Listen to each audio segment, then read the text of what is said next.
Assalamualaikum warahmatullahi wabarakatuh dan salam sejahtera. Selamat datang ke Syahnun Channel. Video kali ini ialah e-revision electrochemistry, iaitu saya akan membincangkan tentang electrochemistry, 4 soalan saja, dan diharapkan video ini akan membantu pelajar-pelajar untuk menjawab PSPM nanti. Okey, tanpa melengahkan masa, mari kita mulai. Okey, soalan pertama ialah a half cell containing 0.01 molar cobalt ion and a cobalt electrode is coupled with another half cell containing 0.1 molar aurum ion and a gold electrode using a salt bridge at 25 degrees Celsius. The standard reduction potential for cobalt ion and aurum ion are negative 0.28 volts and positive 1.50 volt respectively. State the function of salt bridge. Okay, ini soalan pertama. Soalan kedua, write the cell notation for the above cell dan calculate the cell potential under the state condition. Okey, untuk menjawab state the function of salt bridge, ini memang kena hafal, ya, iaitu function of salt bridge to permit flow of ion between the two half cell and to complete circuit, kalau tak ada dia nanti tak complete, and maintain the electric neutrality. Okay, itulah function of salt bridge. Okey, beralih kepada soalan nombor 2. Soalan nombor 2, sebelum tu saya kepada highlighter lebih ni, okey. Write the cell notation for the above cell. Untuk menulis cell notation, pertama kita kena tahu antara cobalt ni dengan aurum ni, aurum ni. Yang mana akan berlaku oxidation, yang mana akan berlaku reduction.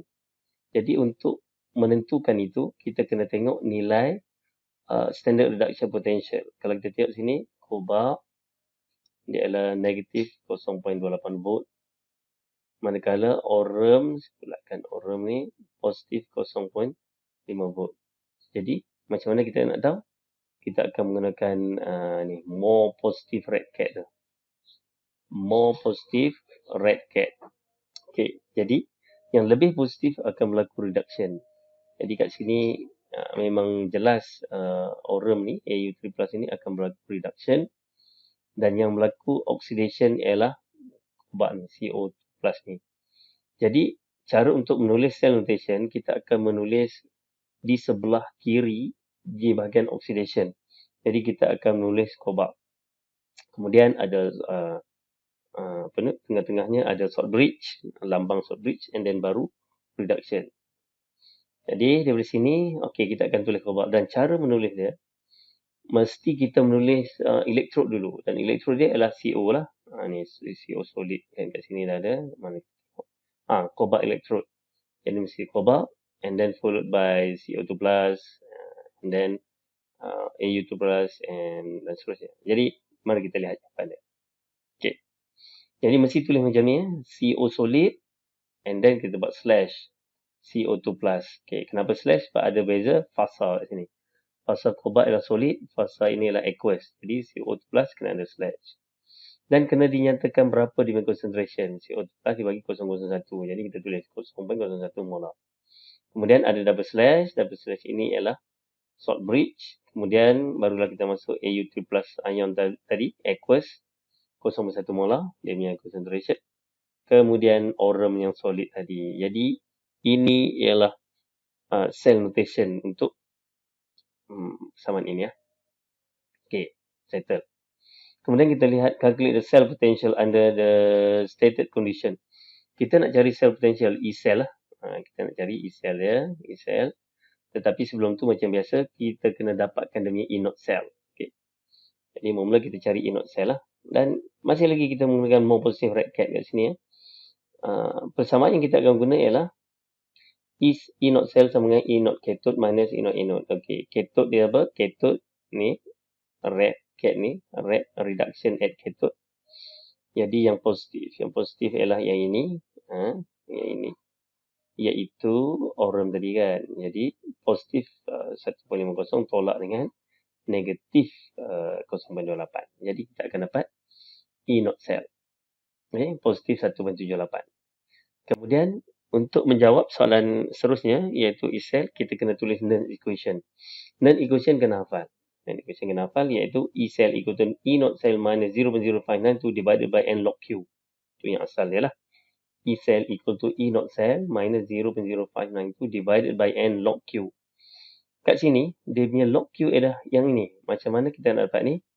Kita boleh dapat ini sebenarnya berdasarkan overall equation.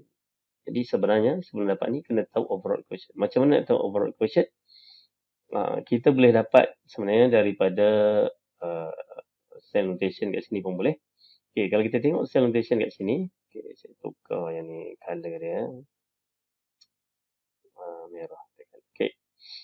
Ini ialah oxidation kan. Jadi CO macam tu, CO2 plus 2E. Inilah oxidation. Kemudian yang reduction tadi AU 3 plus 3E lah. AU. Okay. Kemudian kita dapatkan dengan overall, ini kena kali dengan 3, ini kena kali dengan 2. Supaya E dia akan samalah 6. Okay. Jadi N dia ni kita dah tahu dah 6. Sekarang macam mana kita nak dapatkan dia punya ni? Okay. Kita tengok dia mesti produk power of equal lah dia punya stoichiometric coefficient dia bagi dengan reactant. Produk dia kat sini kita ada CO2 plus, nampak ni belah kanan ni. CO2 plus dia 3 CO2 plus kat sini. Jadi CO2 plus kuasa 3. Okey, kat sini. Kemudian di sebelah kiri kita ada CO yang solid jadi tak masuk dalam Q tu. Kemudian belah kiri, belah sini pun ada orum yang solid jadi tak masuk. Yang belah kiri ada AU3+. Dia kali dengan 2. Jadi AU3+ kuasa 2. Right? Bagaimana ini dapat? Daripada overall equation. Kemudian N dia sama dengan 6. Jadi kita akan masukkan 6 sama ni. 1.78 yang kita kira beratas 0.0592 bagi 6 log 0.01. Sebab ini telah diberi. CO2 plus adalah 0.01 kuasa 3. And then ni 0.1 kuasa 2. Akhirnya dapatlah. E cell ialah positif 1.82 volt. Okey. Jadi selesai soalan 1. Kita pergi kepada soalan 2. Soalan 2. Okey, lebih kurang sama aja. Ini semua masih lagi tentang electrochemistry ni. The standard reduction potential for cobalt, CO2 plus and nickel, Ni2 plus are given below. Okey, dia bagi macam ni. Given that the initial concentration of Ni2 plus and CO2 plus are 0.01 and 1 molar respectively. Determine whether or not the following reaction would proceed spontaneously. Kemudian dibagikan satu persamaan. Calculate, okey, ada dua soalan. Soalan pertama, adakah persamaan ini boleh berlaku secara spontan? Soalan kedua, dia suruh calculate equilibrium constant. Okay. Kan kita jawab soalan ni. Pertama, apabila kita dapat ni, kita akan stick kepada persamaan ini. Kita akan stick kepada persamaan ini, kita akan guna ini untuk menentukan adakah ini boleh berlaku atau tidak. Okay. Berdasarkan persamaan ini, kita dapati bahawa, kita tengok sini, CO kepada CO2 plus, oxidation. Okay. CO oxidation, tulis O oxidation. Nickel pula Ni2 plus kepada Ni. Ini berlaku reduction. Dia berlaku reduction R. Okay. Jadi untuk menentukan, kita akan guna E not cell equal to E not cathode telah E not. Yang berlaku reduction ini berlaku di cathode. Jadi, pakai persamaan yang sama. E not cell, E not cathode telah E not. Berdasarkan persamaan ini, nickel ini reduction dengan cathode. Dan jadi, kita tengoklah nickel ni berapa. Okey, nickel ni adalah negatif 0.25. Tolak dengan negatif 0.8. Masukkan nilai. Negatif 0.5 tolak negatif 0.8. Ini kita dapat berdasarkan persamaan ini. Kemudian dapatlah nilai positif 003. Adakah ini telah menjawab soalan? Belum. Okay. Sebab kalau kita tengok dalam persamaan ini, dia ada bagi satu concentration. That's mean kita kena guna Nernst equation. Okay. Sekarang kita pun apply lah Nernst equation. E cell equal to E naught cell minus 0.0592 divided by N log ni lah. Sama juga macam tadi. Untuk dapat ini sebenarnya kita kena tengok overall equation. Inilah memang dah ada overall equation. Jadi mudah lah. Kita tengok sini CO2 plus nampak ni. CO2 plus kuasa 1 lah. Dapat CO2 plus kuasa 1 lah. Jadi yang ni solid tak masuk. And then ini Ni2 plus lah. Ke bawah. Ni tak masuk sebab solid. Okay. N dia, kalau kita tengok sini, 2 lah. N dia 2. Jadi kita masuk dalam persamaan. 003 daripada E naught cell. Negatif 0.0592 divided by N dia adalah 2. Okay, 2 sini. Dan ini masuk 1 dan 01. Akhirnya, kita dapati nilai dia adalah negatif. Negatif 0.0292 volt. Bermaksud, tindak balas ini non-spontaneous. Kalau nak dapat spontaneous, dia kena positif. Jadi, negatif non-spontaneous. Okay, settle lah soalan yang pertama.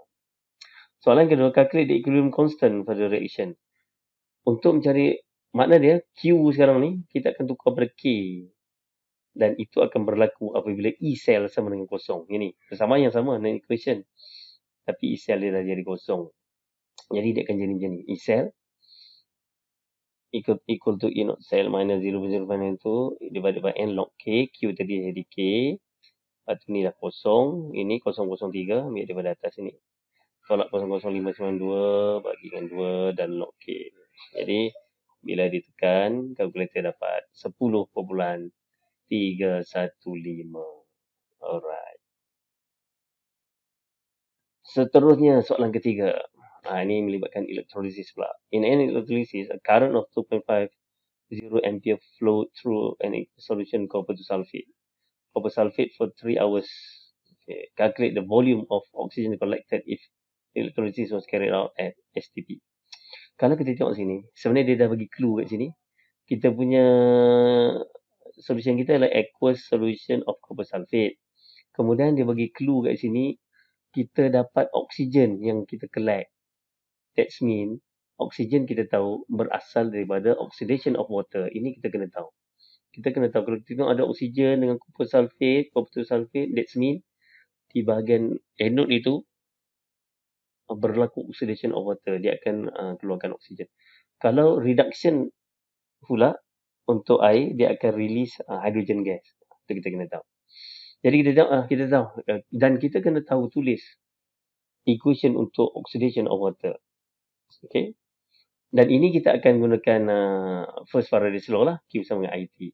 2.5 ampere. And then T dia mesti dalam second. 3 hours kita tukarlah pada second. 3 kali 60 dapat 27,000 coulomb. Kemudian seperti yang sebut tadi, bila kita tengok oxygen collected, this is oxidation of water. Jadi kena hafal ini. 2H2O akan menghasilkan O2, oxygen gas, 4H plus 4E. Inilah persamaan oxidation of water yang perlu dihafal. Daripada ni, kita dapati 4E kan. 4E ni adalah equivalent dengan 4 Faraday. 4 Faraday equivalent to 4 darab dengan 96,500 kan. 1 Faraday sama dengan 96,500 coulomb. Dan berdasarkan persamaan ini, kita dapati this is 1 mole of oxygen. Dan kita tahu 1 mole of oxygen at STP, dia akan dia boleh menempati 24 liter. Okay. Clear kat sini. Ini sebenarnya kita ambil daripada persamaan ini. Okay. 4 Faraday, 96,500 dan seterusnya. Kemudian tadi kita dah tahu 27,000 coulomb. Jadi kalau 27,000 kali dengan 24, bahagi dengan 4 kali dengan 96,500, kita akan dapat berapa liter, 1.57 liter yang akan terbebas pada dalam masa 3 jam dengan arus yang bukan 2.5 ampere. Okay, 1.57. Okay. Sederhana saja soalan ini dijawab. Seterusnya soalan keempat. Keempat ni agak sukar. An aqueous solution of 1.46 molar sodium chloride aqueous is electrolyzed for 10 minutes using graphite electrode. the resulting solution is titrated against 0.5 molar of hydrochloric acid. If 18.25 ml of hydrochloric acid is required to complete the titration, calculate the magnitude of the current mana A lah, berapa ampere lah, used during the electrolysis. Okay, soalan ni, dia punya trick dia kat sini. Kat sini dia kata, the resulting solution is titrated against this one, hydrochloric acid. Acid, kita akan titratekan dia dengan base. That's mean, kita punya electrolysis ini akan menghasilkan base. Base kan, OH minus lah, base. Akan menghasilkan OH minus. Sebab nanti nak titrate dengan acid. Base ini asal daripada mana? Sodium chloride kita tahu, apabila kita elektrolisis-kan dia, yang akan menghasilkan OH minus ialah air yang terturun. Okay? Reduction of water akan menghasilkan OH minus. Dan OH minus ini nanti akan bergabunglah dengan Na plus ini, akan menghasilkan NOH. Jadi NOH ini nanti yang akan dineutralkan oleh 0.5 molar hydrochloric acid. Okay, kita kena faham itu. Okay, makna dia, di bahagian atas ni, kita tahu bahawa kita nak di bahagian dekat kathode lah, dekat kathode air akan terturun dan kita kena hafal reduction of water. Jadi reduction of water macam ni, 2H2O plus 2E hasilkan hydrogen gas and 2OH minus. Ini kena hafal. OH minus ini nanti akan bergabung dengan Na plus, dia akan jadi NOH. NOH nanti yang akan dineutralkan oleh hydrochloric acid kat sini. Okay? Sebab itu di dalam tajuk elektrolisis, oxidation of water yang tadi, nombor 3 punya soalan, dan reduction of water kena hafal. Ini senang kita nak bekerja. Dan ini persamaan ni tadi. Ni NOH ni yang daripada ni lah, reduction of water tadi akan menghasilkan NOH, dan HCl ini yang kita the resulting solution is titrate kan. Inilah persamaan yang kita biasa tengok, NOH plus HCl, NaCl and so on. Jadi kita sebenarnya boleh kira mol HCl kat sini sebab dia bagi molarity dan juga dia bagi volume. Dan ini dengan senang hati kita boleh kira dia punya number of mole dia, iaitu MV per 1000 lah. M dia 0.15 darab dengan 18.5 bagi 1000. Ini adalah formula yang telah lama dihafal oleh para student. Jadi kita dapati mol HCl 2.74 kali 10 kuasa negatif 3 mol. Berdasarkan persamaan ini, kita dapati 1 mol NaOH bertindak balas dengan 1 mol HCl. Makna dia mol HCl ini equivalent to mol NaOH bersama dengan 2.74 kali 10 kuasa negatif 3 mol. This is mol of NaOH, this is mol of OH minus kat atas ni. Benda yang sama. Kemudian, okay, kita ambil balik yang tadi, persamaan yang tadi tu, 2H2O plus 2E H2OH minus kan. Kita dapati bahawa 2E 2OH minus. That means 1E 1OH minus lah, benda yang sama. Okay. 2E kat sini, based on this equation, 2E sama dengan 2 Faraday. 2 Faraday, 2 mole of OH minus. Makna dia, 1 mole OH minus, 1 mole of E, 1 Faraday, 96,500. Okay. Makna dia itulah, 1 Faraday kan sama dengan 96,500. Kalau nak buat 2 pun boleh juga, benda yang sama, tak ada masalah. Jadi, tadi kita dah kira 2.74 kali 10 kuasa negatif 3 mol. Jadi 2.74 kali 10 kuasa negatif 3 mol. Ni mol dia. Jadi kita darabkan dengan 96,500 lah. Sebab 1 mol 96,500. Kalau 2.74 darab. Jadi kita dapati bahawa 264.4 coulomb charge diperlukan lah untuk selama 10 minit ni. Yang nanti boleh dititrate dengan ni. Akhirnya kita nak cari tadi ialah current. Jadi kita guna Q sama dengan IT. Jadi kita masuklah nilai Q kat sini 264.4 dan T pun kita masuklah sini 10 minit. 10 kali 60 lah dia kena saat. Akhirnya kita dapat I dia sama dengan 0.44 ampere. Jadi begitulah mudahnya sebenarnya elektrochemistry. Jadi sekian dulu untuk kali ini. Jumpa lagi di siaran yang lain pula untuk e-revision. Sekian. Assalamualaikum warahmatullahi wabarakatuh dan salam sejahtera.